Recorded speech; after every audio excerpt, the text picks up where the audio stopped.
ሰላም ሰላም እንደምን አላችሁ? የ11ኛ ክፍል ሂስትሪ ዩኒት 8 ላይ ነው ያለነው። ዩኒት 8 ፓርት 4 ዛሬ እናያለን። ፓርት 4 ኢስተርን ስቴትስ የሚል ርዕስ ይኖረናል። ከዚህ ቀደም እንግዲህ በፓርት 3 ስለ ዌስተርን ስቴቶች ስናይ ነበረ። ዌስተርን ስቴት የምንላቸው ለምሳሌ ጊቤ ስቴትስ ብለን የምንጠራቸው አሉ። እነ ሊሙይናሪያ፣ ጉማ፣ ጎማ፣ ጌራ ምናምን ብለን የምንጠራቸው። ከዛ በተጨማሪ ደግሞ ለቃ ስቴትስ የምንላቸው ለቃ ቀለምና ነቃ ነቀምት የሚባሉ ነገሮችን አይተናል። ቤንሻንጉል ጉሙዝ ወይም ደግሞ ሸቅደም ብለን የምንጠራቸው ቤንሻንጉል ጉሙዝ፣ ከዛም ጋምቤላን ለማየት ችለን ነበር ማለት ነው። ናው ቱዴይ ውድ ዲስከስ አባውት ኢስተርን ስቴትስ በሚለው ዙሪያ እንወያያለን ማለት ነው ዛሬ። ኦኬ መጀመሪያ ላይ የምናገኘው እንግዲህ ከኢስተርን ወይም ከምስራቁ ግዛቶች መካከል ሐረርን እናገኛለን። ሐረር was the center of the ወላስማ ሱልጣንስ of Adal, which was a very powerful state between the 15th and 16th century. ስለ ወላስማ ዳይናስቲ ወይም ደግሞ ስለ ወላስማ ሱልጣኔት አይተናል ከዚህ ቀደም። ያ ማለት ጀስት ስለ ግረ መሐመድ ወይም ደግሞ አህመድ ኢብን ኢብራሂም አልጋዚ ስለሚባለው በጣም ጠንካራ ስለሚባለው ሰው ስናወራ ከዚህ ቀደም በነበረው ጊዜ ወይም ደግሞ በሙስሊም ሱልጣኔቶች እና በክርስቲያን ሃይላንድ ኪንግደሙ መካከል በነበረው ኮንፍሊክት ጉዳይ ስናወራ ስለ ወላስማ ዳይናስቲ አውርተን ነበረ ማለት ነው ጋይስ። ስለዚህ በምስራቁ በኩል የሚገኝ ስፔሻሊ በ15ኛው እና በ16ኛው መቶ ክፍለ ዘመን በጣም ፓወርፉል የሚባል ስቴት ነበረ ማለት ነው። ሐረር ሴንተር ነች፣ የወላስማ ዳይናስቲ ወይም ሱልጣኔት ሴንተር ነበረች። the immediate successor of Imam Ahmed ibn Ibrahim, Emir Nur ibn al-Wazir, built a juggle wall surrounding Harar in 1552 up to 53 to safeguard the Harari from the attack by the enemy. እንግዲህ ኢማም አህመድ ኢብን ኢብራሂም ያልኳቸው ወይም ግራኝ መሐመድ እያልን የምንጠራው ማለት ነው የአዳል ሱልጣኔት መሪ ነበረ። በጣም ስትሮንግ የሆነችው እንግዲህ በዚህ ዘመን ነው። ከዛም ከሱ ቀጥሎ የመጣው ኢመር ኑር ኢብን አልዋዚር ተብሎ የሚጠራው ሱልጣን ማለት ነው የጀጎል ግንብን ገንብቷል። ጀጎል ግንብ እንግዲህ ሐረር የሚታወቅባት አንዷ ምልክቷ ነው። ይህ እንግዲህ እንደ ሴፍ ጋርድ ወይም ደግሞ እንደ አጥር እንደ መከላከያ ነው፣ ከጠላት ለመከላከል የሚያገለግል አጥር ነው። it was registered by UNESCO as a World Heritage Site in 2006 እንግዲህ በ2006 የዓለም ቅርሳቅርስ ላይ ተመዝግቧል ማለት ነው። in 1577 the pressures of the advancing branches of the Barantu Oromo forced the sultans of Adal to shift the political center from Harar to Ausa in the northeast of Awash Valley. ኦኬ እዚህ ጋር እንግዲህ እስካሁን ድረስ የሜጫ ኦሮሞዎችን ኢንፍሉዌንስ ነበር ስናይ የነበረው።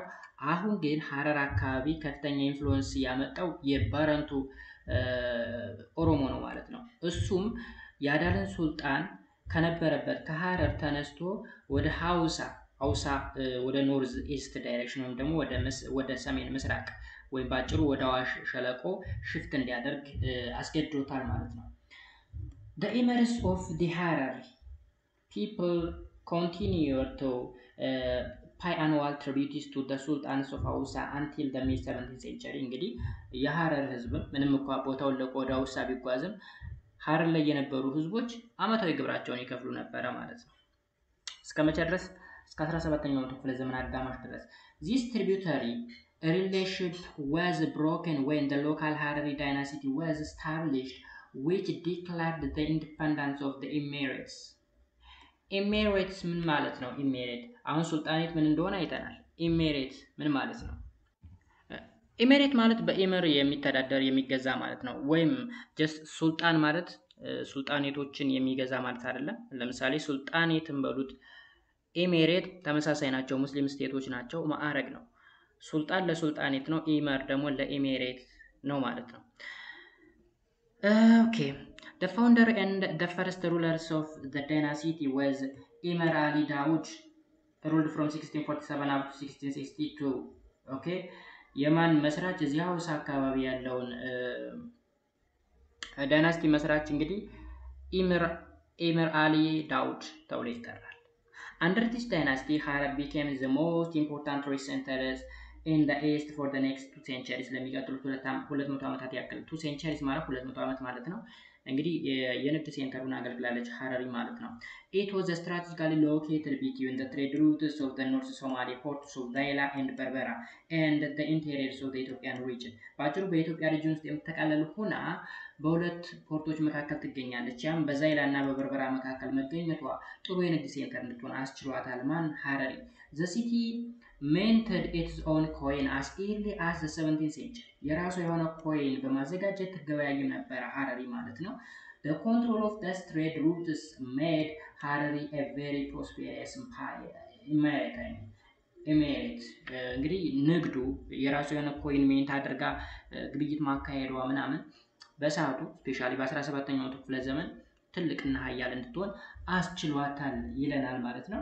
እዚህ ጋር የምታዩት እንግዲህ one of the 5 gates of the Jagol walls of ሀረር ወደ ሀረር መግቢያ እንግዲህ አንዱ በር ነው ከአምስቶቹ በሮች መካከል ወይም ደግሞ የጀጎል ግንብ ከምንለው አጥር ነው ባይዘው አንደኛው በር እንደሆነ ይነግረናል። The commerce of Harar brought about economic interaction between the Harari, the Oromo, Somali, Afar and other peoples of the region. ሀረር እንግዲህ ኮመርስ የምታካሄደው ወይም የንግድ ልውውጥ የምታካሄደው ከማን ጋር ነው?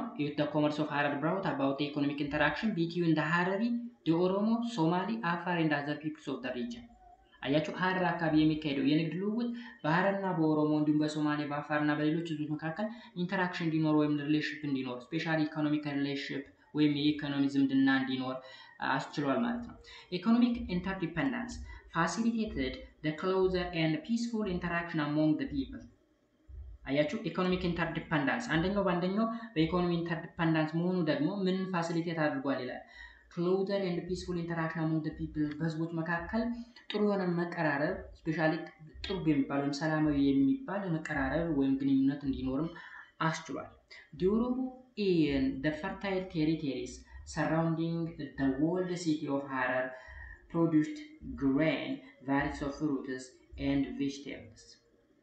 አያችሁ the Oromo in the fertile territories surrounding the walled city of Harar produced grain. እንግዲህ ሀረር ኦልሬዲ ታጥራለች ተከባለች በምን በወል ማለት ነው። ዜሮውን የከበበው ደግሞ ኦሮሞ ምን ያመርታል እዚህ ላይ ግሬን ጥራጥሬ ቫራይቲ ኦፍ ፍሩትስ ወይም ፍራፍሬዎችን እንዲሁም ደግሞ ቬጂቴብል ወይም አትክልቶችን ያመርት ነበረ። the Harari possessed well developed handcrafts. ሌላኛው ደግሞ ምንድነው የሚያቀርቡት ሀረሪዎች በጣም አሪፍ የሚባል የእደ ጥበብ ስራዎች። the Somali and Afar also brought animals to Harar for exchange. ሶማሌዎችና ሀረሮች ደግሞ ማነው አፋሮች ምን ይዘው ይመጣሉ? እንስሳቶችን ለሽያጭ ይዘው ይመጣሉ ወደ ሀረር ማለት ነው። ቢኮዝ ሀረር የንግድ ሴንተር ስለሆነች ማለት ነው። እላይ እንደጠቀስኩላችሁ ጥሩ የሚባል ኢንተራክሽን አለ በሀረሪ በኦሮሞ በሶማሌ በአፋርና በሌሎች ህዝቦች መካከል ማለት ነው። ኢኮኖሚክ ሊንክስ ማሬጅ ሪሌሽንሺፕስ and above all Islam served as the main factors of interdependence and integration particularly among the Harar, the Oromo, Somali and Afar of the region. በዋናነት እንግዲህ የኢኮኖሚክ ሊንኬጅ አላቸው ኢኮኖሚክ ትስስር ማለት ነው። ከዛ በተጨማሪ በጋብቻ ይገናኛሉ ሌሎችም ነገሮች አሉ። ይሄ እንዲሆን ያስቻላቸው እንግዲህ እስልምናቸው በዋናነት እነዚህ የተጠቀሱትና ሶማሌ እና አፋር ሀረሪ እዛ አካባቢ ያለው ኦሮሞ ምናምን ሙስሊም ስለዚህ በደንብ ኢንተርዲፔንደንስ እንዲሆኑ አንደኛው በአንደኛው ጥገኛ እንዲሆን አድርጓቸዋል ማለት ነው። ሀረሪ was an important center of Islamic learning culture. ከዛ በተጨማሪ ሀረር ደግሞ የእስልምና ሴንተር ነች መማሪያ ነች የእስልምና ካልቸር የሚዳበርባት ሴንተር ነች ወይም ከተማ ነች። a number of mosques were built in the city. the Grand Mosque and the Palace of the Emir were the most important standing structure in the city. ከዛ በተጨማሪ ደግሞ የተለያዩ መስጊዶች የተገነቡባት ከተማ ነች። ታላቁ መስጊድ የሚባለው ወይም ደግሞ የኢመር ፓሌስ ወይም ቤተመንግስትም እዛው አካባቢ ቆሞ የሚገኝ ነገር እንደሆነ ይነግረናል ማለት ነው። There were also a number of religious shrines in the city dated back probably as far as the 10th century. እዚህ ጋር shrine ስንል religious shrines ስንል ሃይማኖታዊ ቅዱስ ቦታዎች ማለት ነው። ስለዚህ ሀረር አካባቢ ሃይማኖታዊ ቅዱስ ቦታዎች አሉ ማለት ነው። ከ10ኛው መቶ ክፍለ ዘመን አካባቢ ጀምሮ የነበሩ የተለያዩ ቦታዎች አሉ ብሎ ይነግረናል። The Emirates of Harar had economic and political relation with Yemen and other parts of the Arabian Peninsula through the port of Thailand and Berbera. ሌላው እንግዲህ የአረብ ኤሚሬት ከማን ጋራ ግንኙነት አላቸው? ኢኮኖሚያዊ ሊሆን ይችላል፣ ፖለቲካዊ ግንኙነት ከየመን እና ከሌሎች የአረብ ፔንሱላ ወይም የአረብ ባህረ ሰላጤ አካባቢ የሚገኙ ቦታዎች ጋራ ሪሌሽንሺፕ አላቸው። በዋናነት በዛይላና በበረራው በኩል ብለው ነው የሚገናኙት። Many foreigners including Arabs, Persia, Turk, Armenia and Greek lived in the city. ከዛ በተጨማሪ እንግዲህ የውጭ ሀገር ዜጎች የሚባሉት ወይም ፎሪነር ወይም ደግሞ መጤ ብለን የምንጠራቸው ከአረብ አካባቢ የመጡ ከፐርሺያ የመጡ ከቱርክ የመጡ ከአርማኒያ ከግሪክ የመጡ ሰዎች እዚች ከተማ ላይ በሰላም ይኖራሉ ይለናል። On the contrary, the emirs of Harar were suspicious of Europeans. እንግዲህ ፍቃድ የተሰጣቸው ለነማን ነው? እዚህ ላይ የተጠቀሱት ለቱርኮች፣ ለፐርሺያ፣ ለአርመኖች ወይም ደግሞ ሙስሊም ኮሚኒቲ ብለን የምንጠራቸው፣ ግን ግሪኮችም አሉ። በእርግጥ ግሪኮች አውሮፓውያን ናቸው። ለምን ታች on the contrary emirates of Harar was suspicious to European ብሎ ላይ ግሪክን ደግሞ አስቀምጧታል። ግሪክ የዩሮፒያ ፓርት ስለሆነች ኤኒዌይስ አውሮፓውያኖች ወደ ከተማዋ እንዲገቡ አይፈቀድላቸውም ወይም ደግሞ ከባድ የሚባል ጥርጣሬ ያለ እነዚህ ሰዎች ላይ ወይም ይጠረጥሯቸዋል ወይም ጥሩ ያልሆነ ነገር እንዳላቸው ያምናሉ ማለት ነው። So Europeans who tried to enter the city were often imprisoned or killed. እንግዲህ አውሮፓውያኖች ወደ ሀረር ከተማ ለመግባት ሙከራ ሲያደርጉ ይታሰራሉ ወይም ደግሞ ይገደላሉ ማለት ነው። It was only the British national named Richard Burton who disguised as an Arab was able to stay in the city for 10 days in 1855. ከአውሮፓዎች መካከል እንግዲህ በ1855 ሪቻርድ ቡርቶን ተብሎ የሚጠራ አንድ ብሪታናዊ የብሪቴን ዜጋ ብሪቲሽ ብለን እንጠራዋለን የብሪቴን ዜጋ ማለት ነው ራሱን እንደ አረብ ቆጥሮ ለ10 ቀን ብቻ እንደቆየ ይነግረናል። was enabled to stay in the city for 10 days in 1855 በ1855 ለ10 ቀን ብቻ ራሱን ደብቆ እሱንም ራሱን እንደ አረብ ቆጥሮ ማለት ነው። disguised ማለት መደበቅ ማለት ነው። ኦኬ ስለዚህ ራሱን disguised አድርጎ ነበር የቆየው ማለት ነው። on his return to the Europe, this traveler disclosed the wealth of the city and its strategic importance to the outside world. ከዛም ወደ ሀገሩ ከሄደ በኋላ ስለ ሀረር ሀብት ንብረት ወይም ደግሞ በጣም ኢምፖርታንት ስትራቴጂክ ቦታ እንደሆነች ሊናገር ችሏል ማለት ነው። as a result the Egyptian leaders by Muhammad Rauf Pasha occupied Harar from 1875 to 1885 አያችሁ የሰውዬ ተደብቆ ቆየና ለ10 ቀን ያክል ሄዶ መረጃ ሰጠ። ከዛ በኋላ ኢጂፕታውያን መጥተው ወረሯት ሀረርን ማለት ነው። በዋናነት ከ1875 እስከ 1885 ድረስ ኢጂፕት ወይም ግብፃውያን ሀረርን ገዝተዋት ነበረ። በወዲህ በኩል ደግሞ ዋናው የሀገሪቱ መሪ ወይም ደግሞ ኢትዮጵያ ተብላ የምትጠራው ሀገር ወይም የክርስቲያን ሃይላንድ ኪንግደም መሪ ደግሞ አጼ ዮሐንስ ነበረ። አጼ ዮሐንስ በዚሁ በ1875 85 ምናምን በሚባሉ በእነዚህ ዘመናቸው መካከል ጉንዳጉንዲት ምናምን የሚባሉ ቦታዎች ላይ ጦርነት ገጥሞ ከግብጾች ጋራ ያሸነፈበትም ዘመን ነበረ። The Harari people have a long-standing tradition of self-ruled cooperation and maintenance of peace and order through its traditional institution. አፎጫ association is the prime indigenous institutions of self-help association for cooperation. እንግዲህ ሀረር ውስጥ አፎጫ ተብሎ የሚጠራ ማህበር አለ ወይም ድርጅት አለ። ይሄ ራሳቸውን በራሳቸው ለማስተዳደር የሚረዳቸው ኢንዲጂኒየስ የሆነ ወይም ሀገር በቀል የሆነ ወይም ትራዲሽናል የሆነ ኢንስቲትዩሽን ወይም ተቋም ነው። አፎጫ ባጭሩ አሶሲዬሽን ወይም ደግሞ ድርጅት ተቋም ማለት ነው።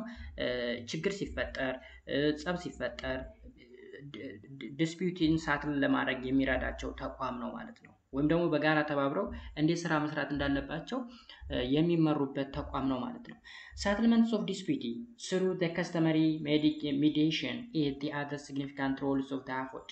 ሌላው ደግሞ አፎጫ የሚባለው አሁንም እንደነገርኳችሁ ዲስፑት ሲኖር ወይም ደግሞ ግጭት ኮንፍሊክት ሲኖር እሱን ለመፍታት አሁንም በዚህ አፎጫ ብለን በምንጠራው ኢንስቲትዩሽን ወይም አሶሲዬሽን ነው ችግሩ ሊፈታ የሚችለው ማለት ነው። which is accepted by the members at the moment of the admission.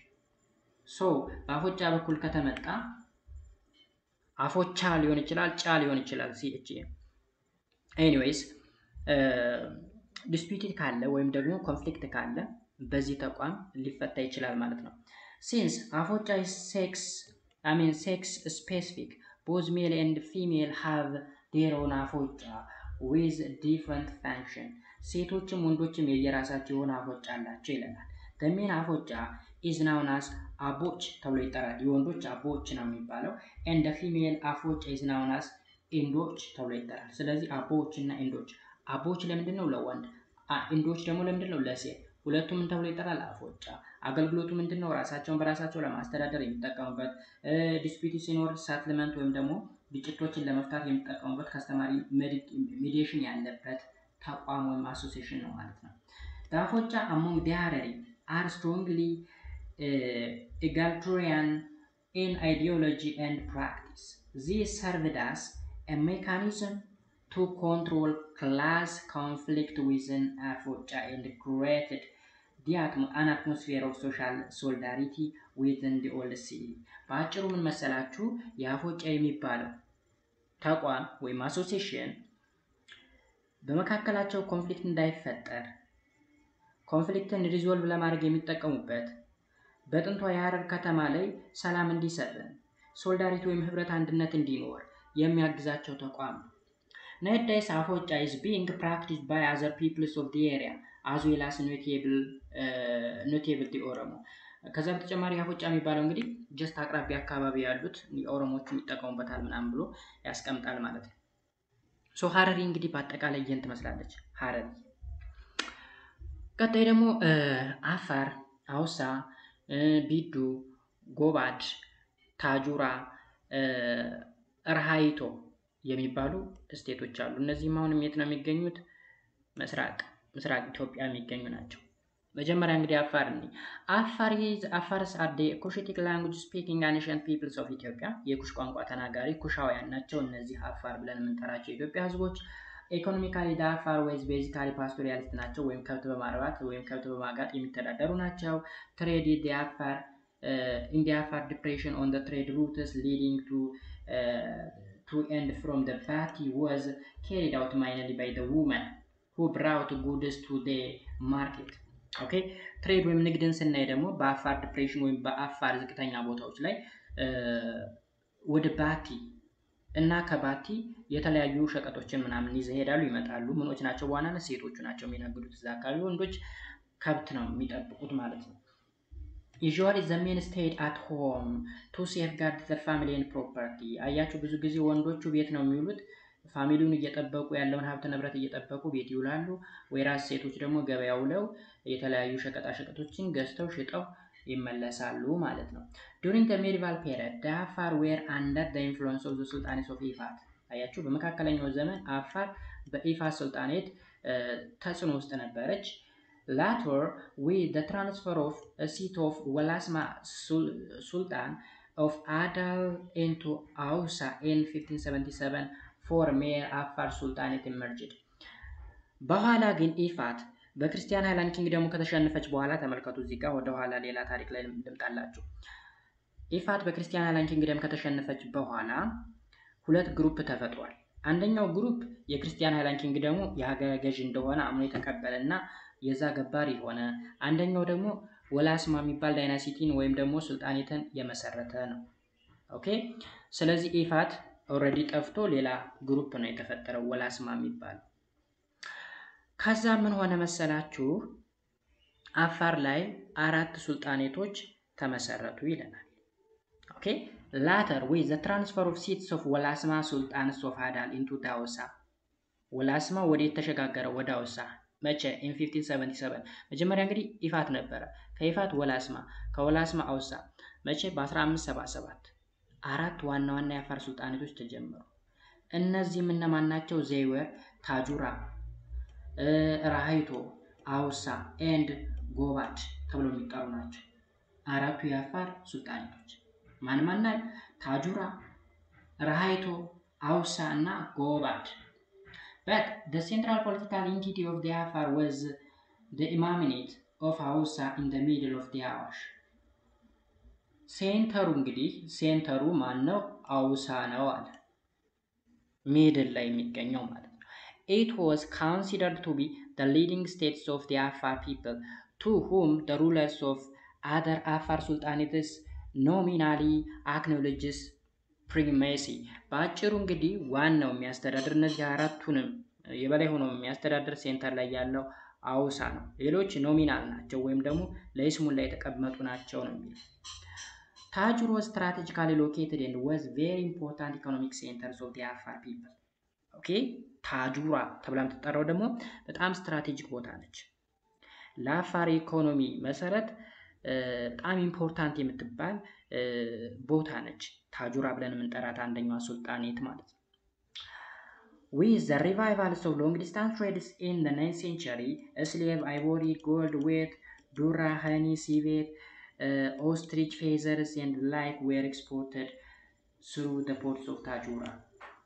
ባይዘዌ ታጁራ ፖርት ነው፣ ወደብ ነው ታጁራ። አሁንም ላይ ያለ እንደ ፖርቱ ነው እያገለገለ ማለት ነው። ግን የኢትዮጵያ አይደለም፣ ቢኮዝ እኛ ወደብ የለንም። ከጅቡቲ ምናምን ነው ተከራይተን ነው እየተጠቀምን ያለ ነው። የኛ የለንም፣ የኛ ተዘግቷል። የተዘጋውም ሜቢ ካርታ ላይ ማየት ትችላላችሁ። የኢትዮጵያና የኤርትራን ካርታ አይታችሁ ከሆነ ኤርትራ እንደ አጥር ሆና እታች ድረስ ጅቡቲ ድረስ እንድትነካ ተደርጋ ነው የተከለለች፣ ወይም ኢትዮጵያ ወደብ የሚባል ነገር እንዳታገኝ ተብሎ ሆም ተብሎ የተዘጋጀ ነው። ኤኒዌይስ እሱን እንተውና የሎንግ ዲስታንስ ትሬድ ሪቫይቫል ወይም ደግሞ መንሰራራትን ተከትሎ በ19ኛው መቶ ክፍለ ዘመን አፋሮች የተለያዩ ነገሮችን ይሸጡ ነበረ ወይም ደግሞ ኤክስፖርት ያደርጉ ነበረ በታጁራ ወደብ በኩል ማለት ነው። እንግዲህ እንደ ስሌቭ ባሪያ አለ፣ የዝሆን ጥርስ፣ ወርቅ፣ ስንዴ፣ ማር፣ ኦስትሪች ፊዘር ምናምን ሰምቲንግ ላይክ ዳት እነሱ ነገሮች ኤክስፖርት ይደረጉ ነበረ በየት በኩል ስሩ ዘ ፖርት ኦፍ ታጁራ። ስለዚህ ታጁራ ስትራቴጂካሊ ሎኬትድ ኤንድ ዋዝ ቬሪ ኢምፖርታንት ኢኮኖሚክ ሴንተር ኦፍ አፋር ፒፕል ያልነው ለዛ ነው። ቢኮዝ ወደብም ስለሆነች የወደብ ከተማ ስለሆነች ታጁራ ወይም የወደብ ሱልጣኔት ስለሆነች። the Afar had indigenous court system is known as ምን ተብሎ ይጠራል? ማካቦንቶ ወይም ካውንስል ኦፍ ጀጅ ተብሎ የሚጠራ ኢንዲጂኒየስ ኮርት ሲስተም አላቸው ወይም ደግሞ የፍትህ ስርዓት አላቸው ማለት ነው። ባጭሩ ማናል ነው? ማካቦንቶ ማካባን ሲንጉላር ፎርም ኦፍ ማካቦንቶ ነው። ማካባን ብለን የምንጠራው ማካቦንቶ ሲበዛ ነው፣ ካውንስል ነው፣ ምክር ቤት ነው። ማካባን ደግሞ አንድ ሲንጉላር የሆነ ቃል ነው። is a leader who knows the customs of Afar people. ማካባን ተብሎ የሚጠራው ሰው ሊደር ነው፣ መሪ ነው። የአፋርን ከስተም ወይም ደግሞ ባህል ጠንቅቆ የሚያውቅ ነው። the number of judges vary 1 up to 10 judges according to the weight of the case. እንግዲህ ጉዳዩን መሰረት በማድረግ ጀጆች ወይም እዚህ ጋር ካውንስል ኦፍ ጀጅ ብለን የምንጠራቸው ማካቦንቶች ከ1 እስከ 10 ሊሆኑ ይችላሉ። ቀላል ኬስ ከሆነ 2ም 3ም ጀጆች ይኖራሉ። በጣም ከባድ ኬስ ከሆነ እስከ 10 ጀጆች ድረስ ሊሆኑ ይችላሉ ማለት ነው። ስለዚህ ማካቦንቶ ኢንዲጂኒየስ ኮርት ሲስተም ኦፍ አፋር ነው። አፋርን ጨረስን፣ ወደ ሶማሌ ፒፕል እንሸጋገር። The Somali people mainly inhabited the Ogaden regions of Ethiopia, covering the greater parts of the present-day Somali national regional state. እንግዲህ ሶማሌ ብለን የምንጠራው እንግዲህ ኦጋዴን ሪጅን አካባቢ የሚገኝ ቦታ ነው። በአሁኑ ሰዓት የሶማሌ ብሔራዊ ክልል ብለን የምንጠራው ትልቁ ክልል ነው። በጣም ሰፊ ነው። ባይ ዘ ዌይ በሶስተኛ ደረጃ መሰለኝ የምናገኘው አንደኛ በስፋት ኦሮሚያ ነው፣ ሁለተኛ አማራ ነው፣ ሶስተኛ ደግሞ ሶማሊያ ይመስለኛል ያ በስፋት። the Somalia language belongs to the eastern lowland Cushitic language family. እንግዲህ ኩሽቲክ ነው ሶማሊኛ ቋንቋ ማለት ነው። ሶ ኩሻዊ ናቸው ማለት ነው። the majority of the Somalis were pastoral while others were settled agricultural communities and trade. አብዛኞቹ የሶማሌ ህዝቦች የሚተዳደሩት ከብት በማርባት ወይም ደግሞ በፓስቶሪያሊዝም ሲሆን ሌሎቹ ደግሞ በአግሪካልቸር እና በንግድ ዘርፍ ተሰማርተው እናገኛቸዋለን ይለናል እዚህ ጋር። The Somali tradition attribute the origins of the term Ogaden to the Somali subgroups of the same name. So ኦጋዴን የሚለው ስያሜ የመጣው እንግዲህ በሶማሊያ ትራዲሽን መሰረት ነው። ይህ ስያሜውም የመጣለት ብሎ ነገር ይነግረናል። እንግዲህ ኦጋዴን የሚለው ከሶማሌ ባህል ጋር የተገናኘን የሶማሌ ስያሜ ያገኘው ነገር ግን ይላል the exact time at which the Somalia settled in the Ogaden is not clear now. መቼ ኦጋዴን ላይ መኖር እንደጀመሩ ምንም አይነት መረጃ የለም። ሶማሌዎች ኦጋዴን ላይ መኖር የጀመሩት መቼ ነው ተብሎ ቢጠየቅ ምንም አይነት መረጃ እንደሌለ ይነግረናል። But historically evidence showed that in its early history the Ogaden was inhabited by a now extinct people is called Harla. አያችሁ አንዳንድ ሂስቶሪካል ኤቪደንሶች እንደሚናገሩት ከሆነ የኤርሊ ሂስትሪ እንደሚነግረን ከሆነ ኦጋዴን አካባቢ ላይ የሚኖሩ ኤክስቲንክት ፒፕሎች አሉ። ኤክስቲንክት ማለት ጠፍ ማለት ነው። የጠፉ አሁን የሌሉ ዘራቸው የሌለ ሃርላ ተብለው የሚጠሩ ዘሮች ማለት ነው። እነሱ ይኖሩበት ነበረ። the harla were related to both harari and somali people ሃርላ ተብለው የሚጠሩ ህዝቦች ሶማሌንም ይመስላሉ ሃረርንም ይመስላሉ። በሁለቱ መካከል ያሉ ህዝቦች ናቸው። ግን ኤክስቲንክት ናቸው፣ ጠፍተዋል። ከጠፉ በኋላ ኦጋዴን ላይ ሶማሌዎች ናቸው የሰፈሩበት። መቼ እንደሰፈሩ ግን አይታወቅም። there are ruins of their stone built house at several places in the Ogaden and other areas of the region። አያችሁ there are ruins ማለት እዚህ ጋር ፍርስራሽ ማለት ነው። ከስቶን ወይም ከድንጋይ የተሰራ ቤታቸው ኦጋዴን ላይ ይገኛል ማለት ነው። እንዲሁም ሌላ አካባቢ ላይ እናገኘዋለን። the place in Ogaden in other area of the region between the 14th and 16th century the Ogaden region was under the influence of the sultanates of Ifat and later Adal። ከ14ኛው እስከ 16ኛው መቶ ክፍለ ዘመን የኦጋዴን ሪጅን ወይም ደግሞ የሶማሊያ ብለን የምንጠራው ሪጅን በሱልጣኔትስ ኦፍ ኢፋት እና አዳል ተጽዕኖ ውስጥ ነበር። መቼ? በ14ኛው እና በ16ኛው መቶ ክፍለ ዘመን። By the beginning of the 16th century, all the Somali had already adopted Islam through the Muslim merchants who settled around the marketplace of the region። አያችሁ በ16ኛው መቶ ክፍለ ዘመን እነዚህ ሶማሌዎች ሁሉም በሚባል ደረጃ ሶማሌዎች የእስላሚክ አስተምሮን አዳፕት አደረጉ፣ ወይም እስላማዊ ባህልን ተቀበሉ፣ ሙስሊሞች ሆኑ። የሆኑትም በሙስሊም መርቻንቶች አማካኝነት ነው። እነዚህ ሙስሊም መርቻንቶች እንግዲህ ማርኬት ፕሌስ ላይ ሳት ሊያደርጉ ወይም መኖር የጀመሩ ናቸው። በእነዚህ አማካኝነት እዛ አካባቢ ወይም ኦጋዴን አካባቢ የሚኖሩ ሰዎች ሙስሊሞች ሊሆኑ ይችላል። ነዳይስ አሁን በምስራቅ ኢትዮጵያ ክፍል ላይ ስታዩ አፋርንም ሀረርንም ሶማሊያን ብታዩ እስከ 90% አካባቢ የሚደርሰው ሙሉ በሙሉ በሚባል ደረጃ ሙስሊሞች ናቸው ማለት ነው። ትሩፕስ conspirated from among the Somalis by the Imam Ahmed played significant roles in his fight against the Christian Highland Kingdom። እዚህ ጋር እንግዲህ ተመልከቱ ሶማሌዎች፣ ሀረሮች፣ አፋሮች በክርስቲያን በሱልጣኔትስ ኦፍ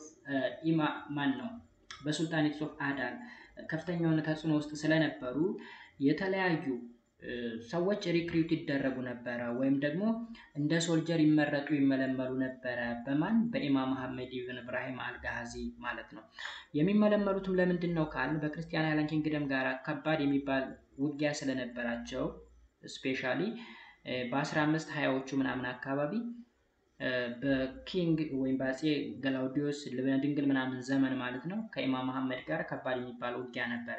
ኢማም መሐመድ ወታደሮችን የሚመለመለው ከሶማሌ ህዝቦች፣ ከአፋር ህዝቦች እና ከሀረሮች ጋር ነው። ቢኮዝ እነዚህ ሙስሊም ኮሚኒቲዎች ስለሆኑ በሃይማኖት የተሳሰሩ ስለሆኑ ከዛ በተጨማሪ ደግሞ በኢፋት እና በአዳል ሱልጣኔት ተጽዕኖ ውስጥ ስለነበሩ ወታደሮች ከዚህ እየተመለመሉ ነበር ከክርስቲያን ሃይላንድ ኪንግደም ጋር ፋይት የሚያደርጉት።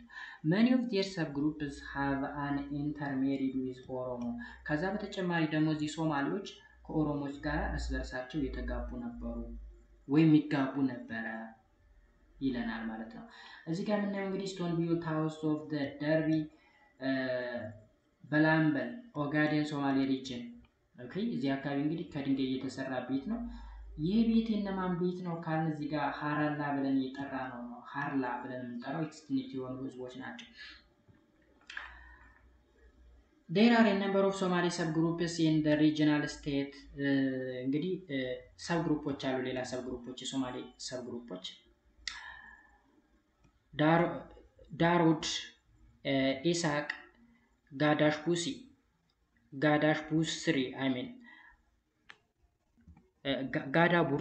ጋዳ ቡርሲ፣ ኢሳ፣ ማሳሬ፣ ደጎዲያ and ጅርሌ and ካርለሌ ሃዊዬ are only some of them ይላል። እዚህ ጋር እንግዲህ ሶማሌ ሰብ ግሩፕ የምንላቸው ነው። አይ ቲንክ የቃል ሶማሊኛ ነው የሚሆነው። ዳሮድ፣ ኢሳቅ፣ ጋድቡርሲ፣ ኢሳ፣ ማሰሬ፣ ደጎዲያ፣ ጅዳሌ፣ ካርኔሌ፣ ሃዊዬ እነዚህ እንግዲህ ከሰብ ግሩፖቹ የተወሰኑት ናቸው ይለናል። ኦኬ ሰብ ግሩፖቹ ያ ማለት እንግዲህ ሶማሌ ሆነው ውስጥ ለውስጥ ደግሞ የራሳቸው ክፍል አለ። ለምሳሌ ኦሮሞ ብለን የቱለማ ኦሮሞ፣ የሜጫ ኦሮሞ፣ ባረንቱ ምናምን እያልን እንደምንከፋፍለው ማለት ነው። እነሱም የራሳቸው ክፍል አላቸው ውስጥ ላይ። The historical Somali indigenous governing structure was the councils of elders known as shuri, which had a power to decide criminal and civil case. አሁን ቅድም አፋር ላይ ያየነው ነገር አለ አይደለ? ጀጅ እዚህ ጋር ምንድን ነው ያልነው? ማክቦንቶ ብለን የጠራ ነው ካውንስል ኦፍ ጀጅስ ብለን የጠራ ነው አፋር ላይ። ልክ እንደዛ ሁላ የሶማሌዎችም የራሳቸው ኢንዲጂኒየስ የሆነ ምን አላቸው? ካውንስል አላቸው። እሱም ካውንስል ምን ተብሎ ይጠራል? ሺር ተብሎ ይጠራል። ሺር እንግዲህ በክሪሚናል ኮዶች በክሪሚናል ጉዳዮች ወይም በወንጀል ጉዳዮች እንዲሁም በማህበራዊ ወይም በሲቪል ጉዳዮች ጀጅ የማድረግ ወይም ደግሞ ዲሳይድ የማድረግ ውሳኔ የመወሰን ስልጣን ያለው ነው። the council operated at all levels of the Somali people እንግዲህ በሁሉም የሶማሌ ህዝቦች ላይ የሚተገበር ነው ወይም መተግበር የሚችል ነው። የካውንስል ወይም መብት ስልጣን ያለው ነው። the council administer a wide range of affairs including resource allocation, marriage, trade and crime። ስለዚህ ይሄ ካውንስል የሚሰራቸው ስራዎች በጋብቻ ጉዳይ፣ በሪሶርስ ወይም በሀብት ጉዳይ እንዲሁም በትሬድ፣ በንግድ፣ በክራይም ወይም በወንጀል ጉዳዮች ሁሉ ስራውን ይሰራል ማለት ነው የካውንስል ወይም ይሄ ምክር ቤት። ስለዚህ ሰፊ የሆነ ዋይድ ሬንጅ ኦፍ አፌር ወይም ደግሞ ሰፊ ጉዳዮችን የመዳሰስ አቅም ያለው ካውንስል ነው ማለት ነው። እዚህ ሶማሌ ውስጥ የምናገኘው ኢንዲጂኒየስ የሆነ governing structure. All adult male subgroup members were allowed to participate in the decision making process of the council. አያችሁ ሁሎችም አዳልት ነው ሜል የሆኑ ወጣት ወንዶች በዚህ ሰብ ግሩፕ ሜምበር ከሆኑ ፓርቲሲፔት የማድረግና በዲሲሽን ሜኪንግ ፕሮሰሱ ላይ ወይም ደግሞ ውሳኔ አሰጣጥ ሂደቱ ላይ የመሳተፍ ፓርቲሲፔት የማድረግ መብት አላቸው ይለናል ማለት ነው ጋይስ። ሶ ይህን ይመስላል ኢስተርን። እንግዲህ ኢስተርን ላይ በዋናነት ሶስት ነገሮችን ያየ ነው። ሶስቱም እነማን ናቸው? ሀረር፣ አፋርና ሶማሌ ናቸው። በውስጣቸው እንግዲህ ሀረር ጋር ሌሎች የተወሰኑ ትንንሽ ስቴቶች ይኖራሉ አብረን የነካካ ናቸው። አፋር ውስጥ ያሉ ለምሳሌ የአፋር አራቱ ሱልጣኔቶች ያልናቸው፣ ሶማሌ ላይ ደግሞ ሌሎች ሰብ ግሩፕ የሚባሉ የጠቀስናቸው። ኦኬ። ስለዚህ በዋናነት ግን ሀረር፣ አፋርና ሶማሌ ናቸው በምስራቁ የኢትዮጵያ ክፍል የሚገኙ የጥንት ስቴቶች ማለት ነው። በሚቀጥለው በክፍል 5 የምናየው ደግሞ ወዴት እንሸጋገራለን። እንግዲህ እነዚህ ደቡብ ላይ፣ ምስራቅ ላይ፣ ምዕራብ ላይ የሚገኙ ስቴቶች ነው የሚለን 8.1 ማለት ነው። 8.1 ከላይ ታስታውሳችሁ እሱን ኦልሬዲ ጨርሰናል። አሁን የምንገባው ቀጣይ ክፍል የምንገባው በክፍል 5 instability versus consolidation in the Christian Highland Kingdom from 1559 up to 1855። በአጭሩ ምን እያልን መሰላችሁ? ደቡብ አካባቢ ያሉ ስቴቶችን አይተናል፣ ትንንሽ ስቴቶችን። ምስራቅ አካባቢ ያሉ ትንንሽ ስቴቶችን አይተናል። ምዕራብ አካባቢ ያሉ ትንንሽ ስቴቶችን አይተናል። 8.2 ላይ ግን ዋናውን ነው የምናየው the Christian Highland Kingdom ወይም ደግሞ የበላይ ሆኖ የሚያስተዳደር የሚገዛ ያለውን ኢንስቴቢሊቲ ያለመረጋጋት ወይም ደግሞ ኮንሶሊዴሽን የአንድነትን ህብረቱን ምን እንደሚመስል ምናምን የምንዳስበት ክፍል ነው የሚሆነው ማለት ነው። እስከዛው ድረስ በያላችሁ በሰላማችሁ ብዚት ይበል። ለዩቲዩብ ቻናሉ አዲስ ከሆናችሁ ሰብስክራይብ በማድረግ ቤተሰብ ሁኑ። በየጊዜ የሚለቀቁ ቪዲዮዎች ሲለቀቁ የማስታወቂያ መልእክት ይደርሳችሁ ዘንድ የደወል ምልክቷን ኦን በማድረግ ማግኘት የሚችሉ መሆኑን ልገልጽላችሁ ፈልጋለሁ። በክፍል 5 እስከምንገናኝ ሰላም።